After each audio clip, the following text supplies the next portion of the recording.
Happy Monday, everybody. Hope you're having a good day today so far. Hope you had a good week, a good weekend, and a good week previously. I don't have a whole lot of updates to talk about what's been going on. Just got one more week to go before I start my new job, and I feel like the time is dragging by so slowly. Truly, it feels like it's been forever already, and I'm barely holding on for another week. I'm at the point. I've had some stuff happen that I'm getting to the point where I'm just I don't want to be there anymore. Outside of my customers, I don't want to be there anymore. So, I can't wait. Anyway, I'm just going to jump right in today. Let's read our daily promise, which says, "For the Lord is good, his mercy is everlasting, and his truth endureth to all generations." Psalm 100, verse 5. Never need the child of God fear the failure of the heavenly promise, for the Lord is unto everlasting. He is, and was, and ever will be. And he is faithful, faithful to the fulfillment of every good thing, faithful to his eternal promise of the redemption, justification, sanctification, and glorification of his chosen people. Take heart and enjoy well the Sabbath rest bought us by Christ. Okay, now, there's just several things to talk about. One of the things that I am going to talk about, I'm not going to upload it to YouTube, because while I have heard other people talk about it on YouTube and they're fine, they're also much bigger channels and actually have money to fight any wrongdoing on their channel, because that is their livelihood and their job. I'm not going to get another video taken down. I'm not going to get another strike or anything like that. So if you want to know what that is, you just have to go to Rumble and watch it over there. Okay, first, let's talk about what happened to the NASCAR driver, Bobby East. He was stabbed in California at a gas station. And it's really sad. This is from Blaze Media by Paul Saka. And it says that NASCAR star Bobby East was stabbed to death at a California gas station while filling up his car. The 3 times U.S. Auto Club champ was only 37 years old when he died. At around 5:50 p.m. on July 13th, police officers responded to emergency calls reporting a stabbing at a gas station in Westminster, about 30 miles southeast of Los Angeles. Officers found East with a serious stab wound on his chest. Officers attempted life-saving procedures before East was taken to a local hospital. East was later pronounced dead at the hospital. Westminster Police Department said in a statement, quote, "Trent William Millsap, who fled the area prior to police arrival, is suspected of stabbing the victim. Millsap also has an outstanding parole warrant. He should be considered armed and dangerous. Millsap is transient and known to frequent Westminster, Garden Grove, and Anaheim motels." Millsap stabbed another man at the 76 gas station, according to the Daily Mail, and the Westminster Police Department released an update that Millsap was shot and killed by police.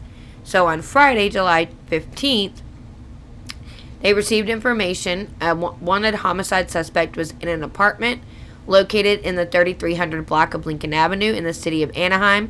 The West County SWAT team responded to serve a search arrest warrant for the suspect. During the service of the search warrant, an officer-involved shooting took place. No officers were injured. However, a police canine sustained a single gunshot wound that was not life-threatening. The Westminster Police Department, along with members of the Orange County District Attorney's Office, are currently investigating the shooting. Millsap had been facing a murder charge. East, a native of Torrance, California, won 56 career USAC sanctioned feature victories, 48 of them in national divisions, as well as 22 USAC national midget feature wins. Motorsports website Racer said East, quote, took 3 USAC national driving titles starting in 2004 with the USAC national midgets, and twice more with back-to-back USAC Silver Crown championships in 2012 and 2013.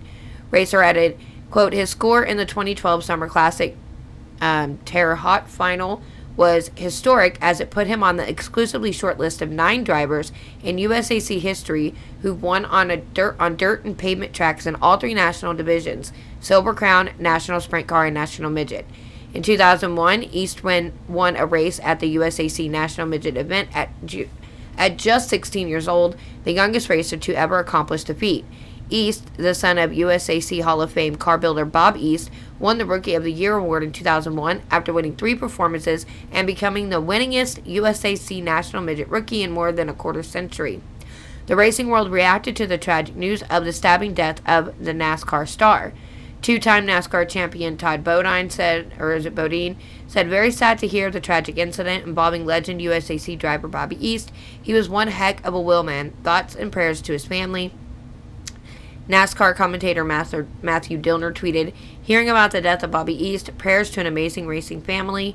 NASCAR reporter Bob Pockrass noted, Bobby East had 42 starts combined in the Xfinity and Truck Series. Shocking and sad to read about his stabbing. R.I.P. Sports journalist Wes Woodward added, hearing news that former USAC Nation champion Bobby East has passed away. This pick from 2013 after winning a Terre Haute action track. R.I.P. Bobby East. This is, and it's alleged that this man raped and brutalized his social worker for 15 hours until the police got there and saved her by just shooting him in the head. This is from Blaze Media by Carlos Garcia. It says, a social worker said she was raped and brutalized by a man she was sent to help, and police saved her by shooting him in the head.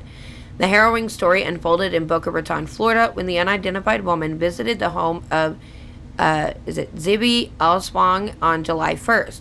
The mother of the woman alerted police later that night and said that she feared her daughter had been kidnapped after she went missing.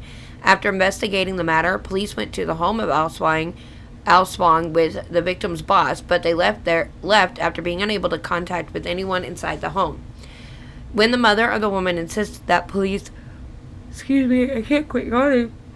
that police look at the residence again, they went back and saw that the daughter's car was still in the driveway. You mean they didn't see that the first time they went? Golly. While investigating, they heard a woman screaming from inside. Deputies eventually forced their way into the home and found Alswang holding a knife to the woman's throat in the master closet. Police said that Alswang didn't respond to their command, so a 14-year veteran of the force shot him in the head. The woman said she felt the knife fall away from her neck after hearing the gunshot, and she ran towards police. Alswang was treated for his injuries and later appeared in court. He was booked into the Palm Beach County Jail and charged with attempted first-degree murder, kidnapping, and 4 counts of sexual assault with a weapon. The woman told police she'd been the man's mental health therapist for several sessions before the alleged attack. She claimed that he had raped her numerous times and beaten her while he held her hostage for 15 hours. The police report noted that she, quote, had visible bruising, abrasions, and cuts on her arms, wrists, face, and neck. Alswang is being held without bond. Let's see what this is. This guy right here behind bars, he's charged with torturing his social worker, holding her hostage for 15 hours in his home. He faced a judge this week. And we're now learning the horrific account of what that woman went through until it all ended with a single gunshot by police. Nicole's here with more on those hours of terror. It almost sounded like she wasn't sure to say woman. We can't even begin to describe the details we're learning from court documents. We're not reporting some of the most graphic details, but even what we can tell you is hard to hear. Zvi Alswang was wheeled into court Thursday morning, wearing a helmet to protect his injuries. His mugshot shows the damage done when a Palm Beach County Sheriff's deputy shot him in the head Saturday morning, ending what police say was 15 hours of Alswang torturing a woman in his home. The woman's name is not being released, but a court affidavit says she was Alswang's social worker and went to his home in unincorporated Boca Raton for a 6:30 appointment Friday night. The affidavit says the woman went to leave after the session when, quote, suddenly she was grabbed around her chest in a bear hug by Zvi, and he was telling her that she could not leave. Zvi eventually bound her hands together as if she was praying behind her back with duct tape. It says he placed the victim's phone in airplane mode and wrapped her phone in aluminum foil and duct taped it to prevent communication, only turning the phone on to text the victim's girlfriend that she was pulled over by the police, and then hours later she was being taken to a hotel by the police for the night. The affidavit goes on to detail 15 hours of assaults, both beating and sexual, saying, quote, she thought on several occasions that he was going to kill her. The woman's family reported her missing, and at 9:30 Saturday morning, After 15 hours of captivity, deputies broke down the door and found Zvi in a closet holding the woman at knife point.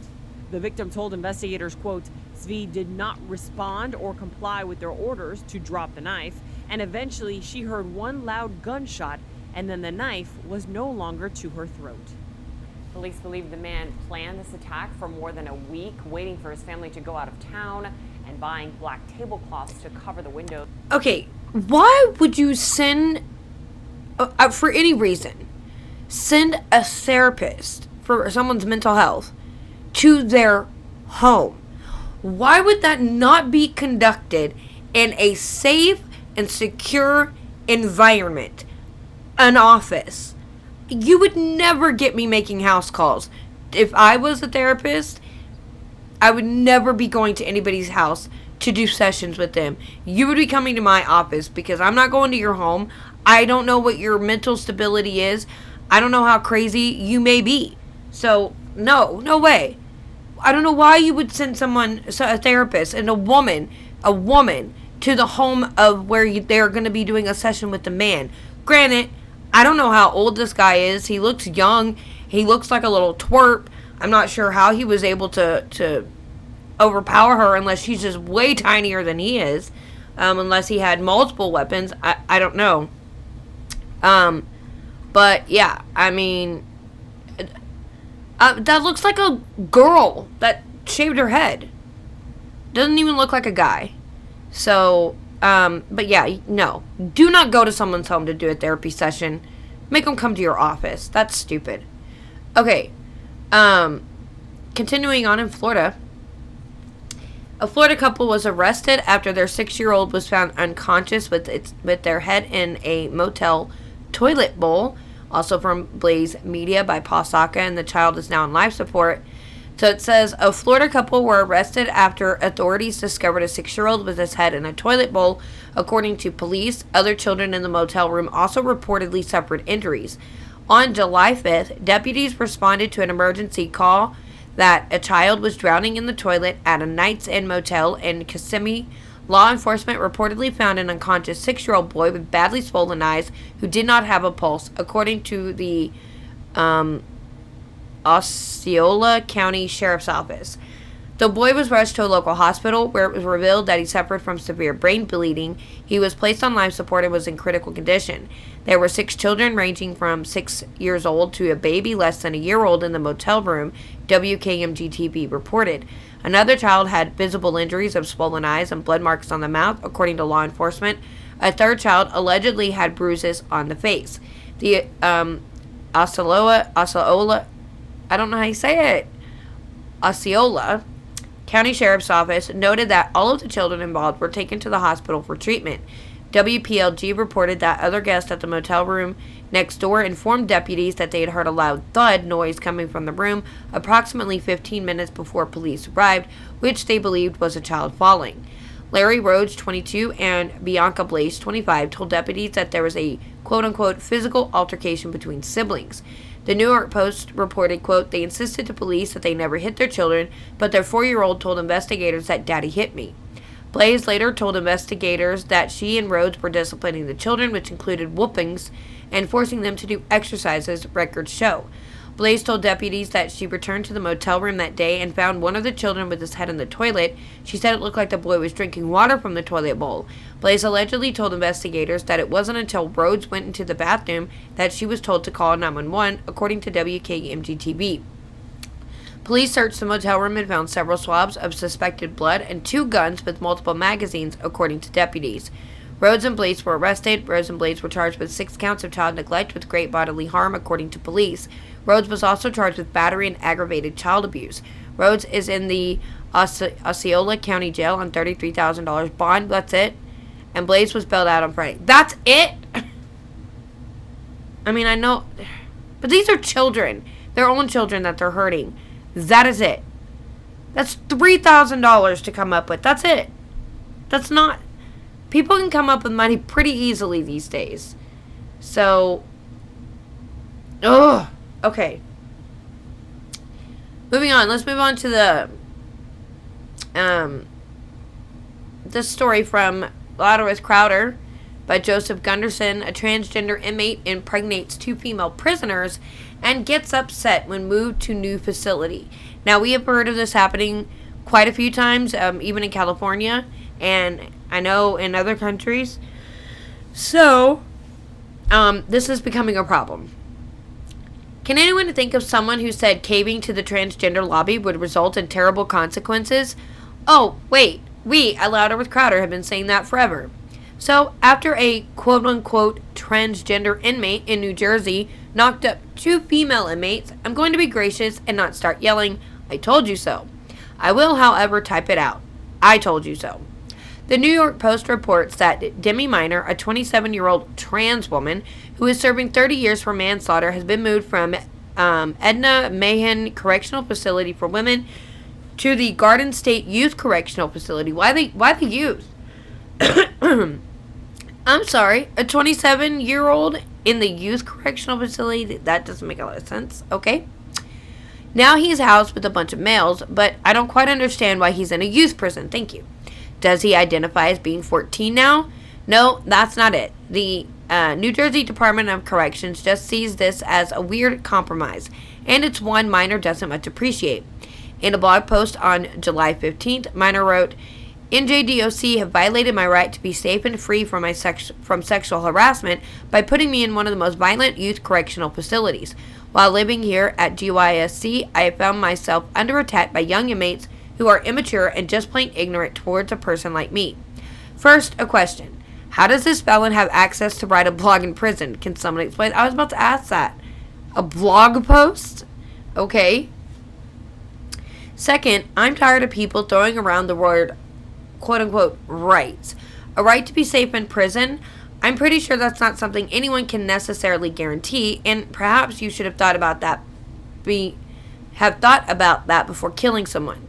And third, he's under attack by young inmates who are immature and just plain ignorant, or maybe they're just teenage boys who think a dude thinking he's a woman is a weirdo, and they don't exactly care if it hurts your feelings for them to say it out loud. Minor also claimed he, quote, was called he and him well over 30 times. Oh, the humanity! Look, the government should have never caved to this idiocy. Minor should be housed in a men's prison because he's a man, not a woman, and not a youth. And the fact that the state continues to pander to this idiocy only shows just how stupid the people running our governments truly are. Well, speaking of the idiocy, the reason why they still pander to it and cave to it is because this is who is representing us. Let me see. This is who's representing America. Okay? Trans, non-binary Biden officials represent us at French ambassador's Bastille Day celebration. If we were a serious country, nothing like this would be allowed to happen. But we aren't, and now here we are, sending a transgender admiral and a non-binary deputy assistant secretary to France to rub elbows with dignitaries and sport female clothing like weirdos. Posted to Deputy Assistant Secretary for Spent Fuel and Waste Disposition Sam Britton's Instagram account on July 14th was a photograph of Britain and transgender HHS Admiral Rachel Levine with a caption that read, quote, "Week 4 on the job. Champagne and celebration with the French ambassador and his residence for Bastille Day, but also the amazing opportunity to connect with one of the only other transgender government officials, Admiral Levine. Not gonna lie, it felt great to commiserate with a fellow trans person facing the hate." End quote. First of all, God help us. This is why enemies of America are laughing. Well, this and that doddering fool who somehow was elected president. Oh, and that dodo brain twat Kamala Harris. I guess perhaps also our woke military leaders. Okay, there's a lot about this country to point at and laugh at if you're an enemy of the United States. Second, there was no one better who could be sent to attend this event. I can imagine Britain begged to be sent because he was dying to wear his new heels or something, but whoever made the decision didn't have to cave to the annoying Pratt.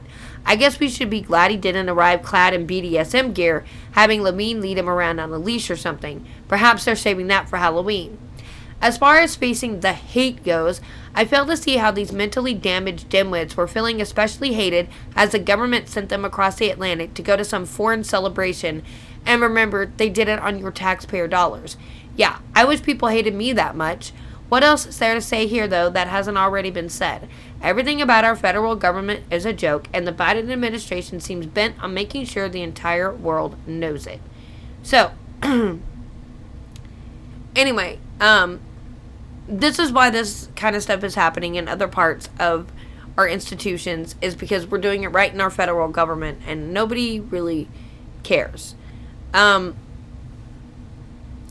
So, there's not really much to say about that. But I can tell you, not that. I just wanted to look at this story because I thought it was interesting that a brave Georgia man removes a 7-foot alligator from playground area with his bare hands. There's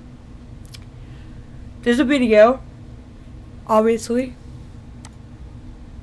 Well, caught on camera, a Georgia man takes matters into his own hands, dragging a 7-foot-long gator by its tail out of a children's playground in Savannah. You're looking at that video. Markel White says the animal was hiding behind a swing set, and he does acknowledge that what he did was dangerous, but he didn't want anyone to get blindsided and attacked. Now he and others in the community are urging city officials to do more to maintain the park. Okay, it's just like, wow. A real life, Irwin there, Steve Irwin. No way, no way would you get me anywhere near that. That was Markel T. White at Bowles Seaford Park in Savannah, Georgia. It said he managed to cover the gator's eyes with what appears to be a long-sleeved shirt, snuck around behind the gator and grabbed its tail and just started dragging despite the gator's frequent thrashings. Once the gator was safely in the water, White celebrated his victory, quote, "I got it, I'm a monster," he told the person filming the video. White later told reporters that he didn't know what he was doing, but he did know that what he was doing was risky. "It was a healthy fear. I respected the power that I knew the gator had," he said. And while White was relieved that, for the moment, that particular gator was no longer much of a danger to park goers, he remains concerned about lapses in park maintenance, which enabled the gator to hide itself in the brush in the first place. But it wasn't just the fact that the gator was there, because gators come and go. You couldn't see the gator because of the grass and the foliage. White now hopes the city authorities will prioritize park safety by regularly mowing and removing brush so that people may be aware of alligators and other dangerous animals lurking in the area. City Alderwoman Alicia Miller Blakely agrees. "This park should have been developed back in the 80s, she said. "Somebody dropped the ball." Okay, nobody cares. Says here that WOTC spoke with a man identified as Trapper Jack, a licensed catcher in the state of Georgia, about the incident, and Trapper Jack noted that White was lucky that no one got hurt. "Interacting with gators is very, very dangerous," he warned, "for the person interacting with them and whoever may be watching. It's also illegal," he said. "Nobody else can do that legally, and when someone's messing with an alligator anywhere, they're breaking the law," he said. White is not expected to face any charges for removing the alligator from the park. Well, that's stupid to be against the law, honestly. But I just thought that was a pretty interesting story. Pretty cool. Okay. New comics. For all you comic lovers out there, this is an anti-woke comic, and it raked in $1.7 million in pre-orders, and it's Eric July. Now, if you don't know who Eric July is, he's a really cool dude. I really like watching him, especially when he goes with Elijah Schaefer. I think they're really funny together. And I've also been hearing about, I knew who Eric July was, but I didn't know about the comic until I heard Nick Rekieta talking about it on one of his live streams about the Rippaverse. And as much as I don't like comics, I'm not into comics, I kind of want to read it. So, this is by Joseph Gunderson. It says, "Upset about the woke tide sweeping over comic books, Eric July, described by the New York Post as a, quote, writer, content creator, and musician, end quote, is releasing his very own book under his very own company, Rippaverse. And you won't find any gender, queer, bisexual supermen in these comics. July is, quote, on a mission to spread liberty, speak out against nonsense, and work towards a more free and prosperous society, end quote, taking on the woke messaging in the culture by providing comic book lovers like himself with an alternative without the social justice propaganda that he says has been beating people down, ruining their ability to simply enjoy themselves for several years. That hurt. Leftist comic book fans on Reddit are in full-blown meltdown mode over the success of the Rippaverse. These people reveal who they are by making every disingenuous excuse they can come up with, and they still won't stop us. That was from Eric July. I like seeing people be stoked. I like seeing people be happy and enthusiastic about something that is happening in entertainment. The last 5-6 years, it's been rough for a lot of people because folks have just been holding their nose as they go through and consume whatever entertainment it is that they're consuming. And people are definitely stoked. His first comic book, ISOM #1, is set to ship out in August and has already raked in over $1.7 million in pre-orders from 19,000 people. It would seem people would rather buy something they can enjoy as opposed to a communist Captain America. I'm not a comic book guy, but I know some people who are, and I'm sure they'll be stoked to check out this new project. Thousands of other comic book enthusiasts who don't like being lectured by leftist activists masquerading as artists and writers. If you're one of those enthusiasts, maybe think about picking up a copy. Support the culture you would rather see in the world. That's the only way we take it back from the radicals. And, yeah, I'm going to do that. So, my question is, where do we order it, is what I would like to know. So this is Rippaverse Comics here on Twitter. So, I don't know where. Let's go to Rippaverse.com.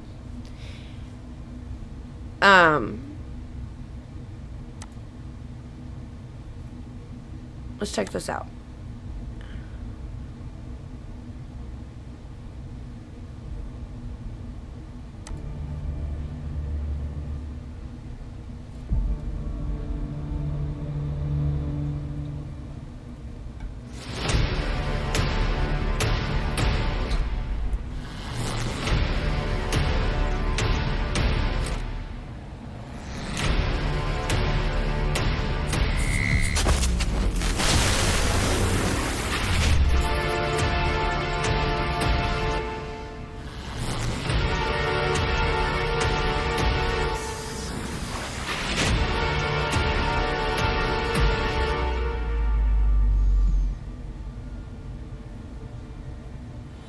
ISOM issue #1 is the first book released through Rippaverse Publishing, which makes it extremely significant. Though this is ISOM's self-titled book, it also serves as a launching pad for our entire universe. This 96-pager was written by myself, Eric July. The pencil and ink work was done by the great Cliff Richards, and the color work was done by Gabe El-Taib, two comic book veterans. This book is part 1 of the ill-advised arc, and it follows Avery Silman, who lives right outside of Flores Park, Texas, the place where he was born and raised. Now, Avery is what is known as an accept, which is what common folk in this area call special people. Years ago, shortly after he got his abilities, Avery decided to become a hero of sorts and adopted the moniker ISOM. But a certain event had him come to the realization that this life wasn't for him. So now he lives on his own ranch outside of the big city. One day, Avery gets a call from his sister Altona. She wants him to visit his old buddy because a family friend that interned at her company, Projexis, has gone missing. That old friend is Darren Fontano, and apparently he has some connection to his family friend. Fontano has much changed since he was kicking it with Avery when they were, wee lads. Now he's a cold-blooded shot caller that isn't afraid to do what it takes to remain in his position as one of the most respected people in the city. This is a man that you do not want to cross. What was supposed to be a simple meetup with an old friend turns into the longest day of Avery's life. He runs into other accepts such as Santuan, Yaira, and the Alpha Court, and some of these altercations take a very violent turn considering his past with one of these characters. You can see why he tries to stay out of the city. Who is this family friend, and what is their connection with Darren Fontano? How does this meeting between him and Avery turn out? And does he get the information that Altona needs? How does this impact the psyche of Avery, who went from a hero to a now blue-collar civilian? These are all questions that will be answered in ISOM issue number 1, which you can now pre-order at Rippaverse.com, along with some other limited edition merchandise items that will give you some more insight on the characters. Now, so you can do that.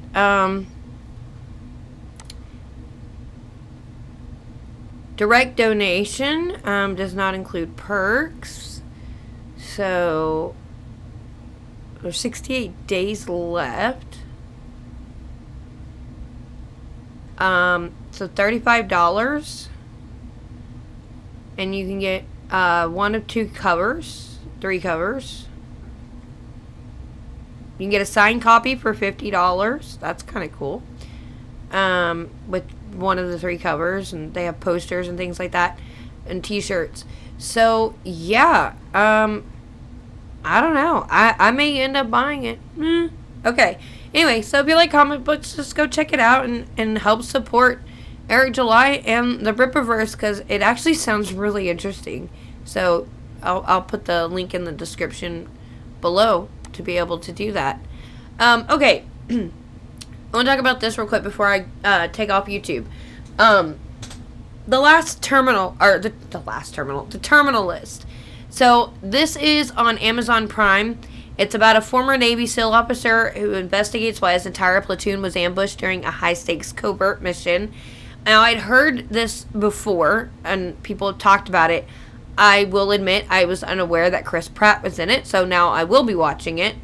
But I wanted to just show you that what it was about. And I think there's 8 episodes.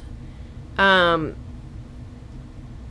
was thinking maybe we could watch, yeah, here. We're going to watch a clip. Do they have, like, shorter clips? Here's the trailer, right here.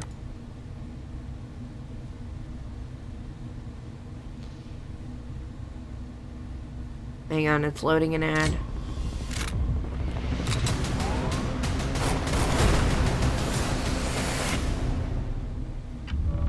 Investigations are still ongoing into the failures of Operation Odin Sword. Failed missions resulted in the death of 12 Navy SEALs.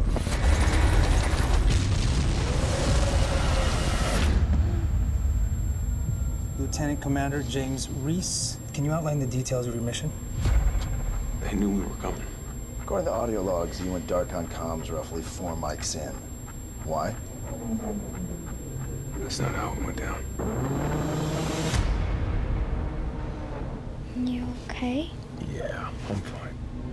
Headaches, paranoia, memory confusion. Daddy! We're gonna get through this, okay? Want to tell me what happened? Somebody fed us bad intel. It was a setup. If I'm right, we need to act on this. I need names. If there's a connection to you and your men, I'll find it. Answers or blood? Blood. Where's James Reese? Is it true you're fugitive as a Navy SEAL? There's a bunch of people tracking you right now, so just lay low. I have 12 men flying home the caskets right now. This is personal. Oh, you wanted in on the fray. Now, you're in the battlefield.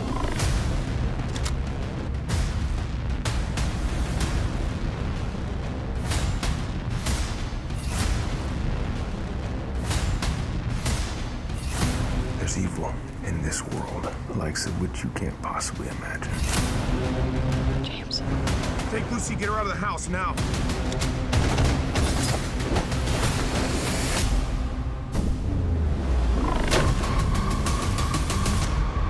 I'm not gonna tell you again.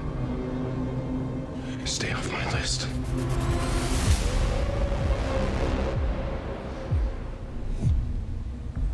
Okay, so that looks really good. Now, the reason why I brought this up and showed the trailer for it is because there's an article here. this one here from Louder with Crowder, where Chris Pratt shares his original pitch for the terminal list, and his patriotism shines through. Now, most of y'all that listen to me know that I'm a huge fan of Chris Pratt. I absolutely love him. He's probably my most favorite actor. This is by Pratt again. It says, few actors find themselves involved in our culture wars more than Chris Pratt. It's absurd because he's not even an active participant. He just exists. He ignores whatever the Hollywood political issue of the day is, other than to mock outrage. On occasion, Pratt will speak fondly of Jesus Christ. That's enough to set off the left. This time, it's for his pro-military, pro-America series, The Terminal List, which Progressive America calls, quote, an unhinged, right-wing revenge fantasy, end quote, and Normal America calls awesome. Pratt shared his original pitch to Amazon Prime to produce the series. His main concern, making sure he created something that would honor the American heroes in the Navy SEAL community. You know what? I wonder if Mr. Ballin on YouTube has watched it. He's an ex-Navy SEAL. That's kind of cool. So it says, surreal watching this back. Over 2 years ago, I pitched Terminal List to Prime Video. My buddy Jared Shaw brought Jack Carr USA's book to me, and I knew that this had to be on TV. It not only gave me the opportunity to grow as an actor, but as a producer as well. Thanks for watching. Hey, what's up, guys? Chris Pratt here. Let me just quickly say thank you for giving us an opportunity to come in and pitch to you what's going to be the very best show on television. It's Terminal List. I have so much faith and belief in this project. The way that it came to me was through my friend Jared Shaw. He's a combat veteran and Navy SEAL. He introduced me to Jack Carr, the author of The Terminal List. Originally, Jack and Jared thought that this would be a really great film, but I think it's better suited for television. I love what people are doing in TV now. I love that you can spend 10 hours telling a story rather than an hour and a half. Almost ready to begin, James. It's a reinvention for myself. Everything will be different and everything will change. It's going to be an absolute surprise to audiences. It's an opportunity for me to grow as an actor and as a producer. I'm thrilled to work with Antoine Fuqua again. He and I both have friends in the SEAL team community, and it's so important to both of us that we remain true and authentic to our Navy SEAL community, our friends, that when they watch this, they go, hell yeah. I'm excited to do it. I hope you like it. Lots of love. God bless you. We'll talk to you soon. Yeah, I think that's what I'm going to go do when I get done here. Go start watching it. Oh, Gibbs! I love Gibbs. NCIS. One of the best shows on TV. Well, no, it's still a pretty good show. And me and my dad can rewatch it. It says it's so important to both of us that we... okay, he already said that. I'm not going to reread his quote. Two things are clear. One is that the Terminal List is a passion project for Pratt. Two, Pratt is passionate about paying tribute to our veterans. Few A-listers acknowledge veterans outside of the usual platitudes. Chris Pratt tells them, quote, I understand that the life I live inside of a bubble of protection that you provide for me. Just know I do not take it for granted. I'm living my dream, and I know you're making that possible. Thank you.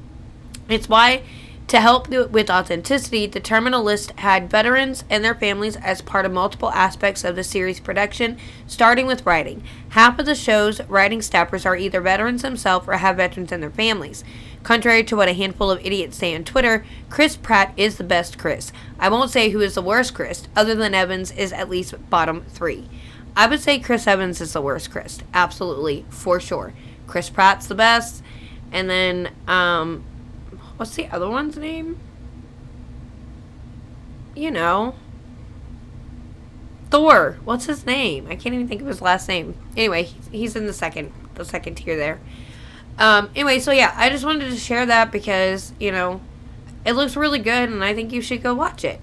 The last thing here. Ugh. No, wrong one. Ugh. This here from Freedom Rock Radio. NDAA proposes funding for pilot program on research and development of quote-unquote fake meats for the U.S. Navy. Now, I first heard this story from Joshua Phillip on Epic TV. So it says, Congresswoman Marjorie Taylor Greene was the first to break the news that the National Defense Authorization Act proposed funding a feasibility study to feed quote-unquote fake meat to the Navy. She said, funding the NDAA provides a pilot program to feed fake meat to the Navy. As if recruitment isn't hard enough right now, getting young people to join our woke military requiring vaccines, the Navy is going to have it extra hard because apparently Bill Gates is designing the menu. So, it says, Pilot program on research and development of plant-based protein. This section of the bill establishes a pilot program to offer plant-based protein options at naval bases. Specifically bases, quote, where livestock-based protein options may be costly to obtain or store, end quote, are where the bugs and fake meat will be served. So it says, not later than March 1st, 2023, the Secretary of the Navy shall establish and carry out a pilot program to offer plant-based protein options. I know it also says something in there about non-livestock protein. So it says the House of Representatives Armed Services Committee proposed H.R. 7900, which authorizes NDAA fiscal year 2023 appropriations for military activities and programs of the Department of Defense, including research and development. On June 22, 2022, the Committee on Armed Services held a markup session to consider the bill. The House of Representatives voted 57-1 in favor of recommending H.R. 7900. Section 222 of the bill, Pilot Program on Research and Development of Plant-Based Protein for the Navy, states that it would direct the Secretary of the Navy to establish a pilot program to provide plant-based protein options to members of the Navy.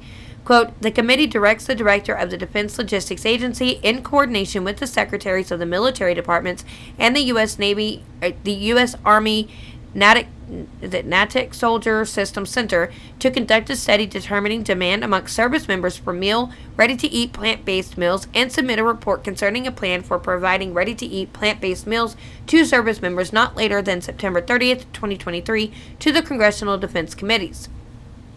Plant-based meats, also called faux, fake, mock meat analogs, or plant proteins, are products that mimic certain qualities of animal-based meat like textures, flavor, or appearance, according to Daily Vegan. It does not contain any animal ingredients at all. According to the proposed bill, the report shall include at minimum 1. The results of the study, 2. The feasibility and cost of providing a menu of more than 2 ready-to-eat plant-based meals, and 3. The proposed plan of the Director to provide plant-based meals ready-to-eat to service members. Section 231, Modification of National Security Strategy for National Technology and Industrial Base, states, quote, this section would amend Section 4811A of Title 10, United States Code, to address research and development of certain food sources, including alternative protein. I will link the description, in the description, a link to the full bill that you can read it. As reported by CNBC, Bezos, Gates, and Al Gore believe that fungus-based synthetic meat and dairy will be the next big alternative protein. Nature's Find, based in Chicago, has raised $158 million in funding from investors, including Bezos, Gates, and Al Gore, the outlet reported. The company's meatless breakfast patties and dairy-free cream cheese are scheduled to hit grocery shelves, with other meatless products including burgers, chicken legs, chickenless nuggets, and yogurt in development. Bill Gates has also advocated that, quote, all rich countries should switch to 100% plant-based beef or synthetic beef to fight climate change. Earlier this year, the Gateway Pundit reported that children in New York City schools were forced to meatless Mondays, and now they will be tortured with vegan Fridays, thanks to Mayor Adams. The first vegan Friday started last February, and this is what it looked like for some of the children in New York City. That's disgusting. Gross. Wouldn't eat it. I just go hungry. Dr. Amy Myers, an accomplished, formally trained physician, explained that fake meat is a problem and not a solution. Some of the myths and facts concerning fake and real meat, according to Dr. Myers, are outlined below. So the environmental concerns. Myth. Fake meat is better for the environment because the beef industry produces excessive greenhouse gases and destroys the environment. Fact. Ingredients such as pea protein and canola oil also contribute to greenhouse gas emissions, energy use, and land use. You can read more about greenhouse gases in this article. Fat and cholesterol. Myth. Meat is rich in fat and cholesterol and causes increased blood cholesterol levels and coronary heart disease. Fact. Lean red meat trimmed of excess fat does not increase cardiovascular risk factors. It contains proteins that's easy for your body to use, as well as vitamins and minerals your body needs. Nutrition. Myth. Fake meat is a good source of essential nutrients, including vitamins and minerals. Fact. Fake meat is also missing key beneficial fatty acids, vitamins, and minerals found in animal protein, such as vitamin B12. Additionally, hemiiron is the most bioavailable form of iron, and it can only be found in real animal protein. Overall health. Myth. Fake meat is a safe, healthy alternative to real meat. Truth. GMOs are a cause for concern from the soy and fake meat. There is little research on the long-term effects of the ingredients soy legumoglobin because it was only recently extracted from soybean roots and modified for food processing before Impossible Foods meat products. Studies on rats fed soy hemoglobin showed unexplained changes in weight and inflammation markers in the blood. Sodium. Myth. Meat features beef products are full of sodium. Fact. Most often the sodium boost comes from toppings and condiments such as pickles, bacon, cheese, mustard, etc. that might also be used on fake meat burgers. Further, a fake meat patty itself has nearly 400 milligrams of sodium. And vegan vegetarianism myth. Avoiding meat is the best diet for a healthy body. Fact. As a doctor, I don't recommend a vegan or vegetarian diet, including vegetarian meat substitutes for optimal health. Avoiding meat can make it difficult to get enough essential nutrients, including iron, vitamin B, and even protein. Beans, grains, and dairy can lead to leaky gut and increased inflammation throughout your body. Here's the thing. I think the reason why they want to feed us like this is to keep us weak. Because we know that good protein, good, a good steak is good for you. Maybe, you have to cook it in a certain way where you're not making it really bad for you by adding too much like olive oil or any kind of oils, butters, all that, sour cream, barbecue sauce, whatever you may be using on it. But the meat itself is good for you. It helps build you up to be strong and it doesn't keep you weak and hungry. So, yeah, it's ridiculous. Anyway, this is where I have to say goodbye to YouTube. So if you want to go watch this part, you're going to have to go to Rumble. Other than that, I'll see you at the outro. Okay, so I wanted to talk about this here. I also saw this on Joshua Phillips' show on Epic Times, and it's about the possible universal coronavirus vaccine. And the way he described it when he said it's like a software update for your body, I was like, I don't know if I like that at all. So this is from Science-Based Medicine by Stephen Novella. If you look at the big picture, humanity seems to be losing its struggle with the beta coronavirus, the subset of coronaviruses that infect humans. Over the last 20 years, there have been 3 incursions of these viruses into the human population: SARS-CoV, MERS-CoV, and SARS-CoV-2. The latest spillover even resulted in a massive pandemic that dramatically affected the whole world. SARS-CoV-2, the virus that causes COVID-19, is still ongoing, evolving new variants to evade our immunity from prior infections and vaccines, as we will see below. However, we may have a new weapon in this war. The latest variants, BA.4 and BA.5, are subvariants of Omicron and appear to be spreading. It is now in fashion to observe that while we may be done with this pandemic, it's not done with us. The vaccines have provided an effective weapon against COVID, but existing vaccines produce immunity that wanes after 6 months and are less effective against the newer variants. Many people have already received their second booster, and it won't be long before we need a third. In addition to maintaining vigilance against spreading the virus, one approach to keep the pandemic at here. I hope you had a good time today and learned a lot. And go check out Rippaverse and go buy the comic and support Eric July. And I'm going to buy the comic. I think it sounds great. Anyway, I hope you have a good rest of your day. Don't forget to go to YouTube and subscribe to my channel. Hit the notification bell. Watch my videos. Share them around. Like them. Leave a comment. Head over to Rumble. Subscribe there. And, yeah, share my videos there. And if you ever want to see everything without being censored, always check out Rumble. Because I just got to be very careful with YouTube. So, have a good rest of your day, and God bless.